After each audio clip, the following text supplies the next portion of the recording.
Zelensky Bad news. Putin and Kim meet at the cosmodrome in a symbolic meeting of world leaders. With their interests converging in the face of their separate, intensifying confrontations with the United States, North Korean leader Kim Jong-un arrived at a cosmodrome in Russia's Far East on Wednesday for a meeting with Russian President Vladimir Putin. Putin and Kim met at the launch vehicle assembly facility's entrance, where Putin greeted Kim. Putin shook Kim's hand and said he was very glad to see him. Kim's interpreter expressed gratitude to Putin for the warm welcome, despite being busy. Russian state media reported that the two heads of state would tour the cosmodrome before meeting for talks. Hours earlier, North Korea fired 2 ballistic missiles toward the sea, continuing a highly provocative run in North Korean weapons testing since the start of 2022 as Kim used the distraction caused by Putin's war in Ukraine to speed up his weapons development.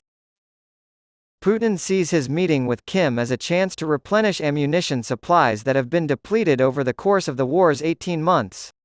It's a way out for Kim of the years of diplomatic isolation and crippling UN sanctions he's been under.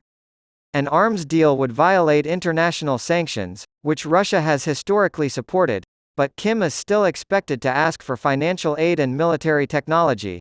The Joint Chiefs of Staff of South Korea did not immediately reveal the range of the North Korean missiles. The missiles have probably already landed, according to the Japanese Coast Guard, which cited Tokyo's defense ministry. On Tuesday morning, a military honor guard and a brass band greeted Kim's personal train as it arrived at the station of Kasan on the border between Russia and North Korea. According to state media in North Korea and videos shared on social media, he was greeted on a red carpet by Regional Governor Oleg Kozhemyako and Natural Resources Minister Alexander Kozlov.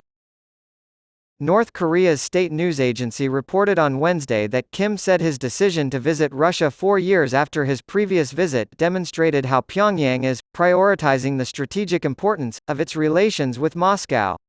The Korean Central News Agency reported that Kim then left for an unknown location. Peskov confirmed that Sergei Shoigu, the defense minister of Russia, would be joining the Russian delegation. Kim's top military officials, including Marshals Ri Pyong-chul and Pak Jong-chon and Defense Minister Kang Sun-nam, are part of the delegation as well as Foreign Minister Cho Sun-wei. Experts speculate that other North Korean officials possess millions of obsolete artillery shells and rockets built to Soviet specifications, which could provide a significant military advantage to Russia in Ukraine. Kim Jong-un may also be on the lookout for food and fuel. Russian news outlets cite Deputy Foreign Minister Andrei Rudenko as saying that Russia is open to discussing humanitarian aid with the North Korean delegation. Foreign Ministry spokesman Lim Soo-suk said South Korea was in constant contact with Russia and was keeping a close eye on Kim's visit. In a press briefing, Lim stressed that no UN member state should violate Security Council sanctions against North Korea by engaging in illegal trade of arms and must not engage in military cooperation with North Korea that undermines international peace and stability. The United States claims that North Korea has sold artillery shells to the Russian mercenary group Wagner and provided Russia with weapons. Officials in both Russia and North Korea refuted the allegations.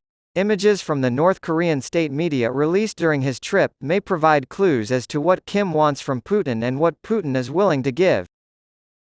According to South Korea's Unification Ministry, he has recently toured factories producing artillery shells and missiles with Jo Chun-ryong, a ruling party official in charge of munitions policies. North Korea's Space Science and Technology Committee Chairman Pak Thae-song and Navy Admiral Kim Myong-sik were also photographed. Both men have been linked to the country's quest for spy satellites and nuclear-capable ballistic missile submarines. Experts agree that North Korea would have a hard time developing these capabilities on its own, but whether or not Russia would be willing to share such sensitive technology is unclear.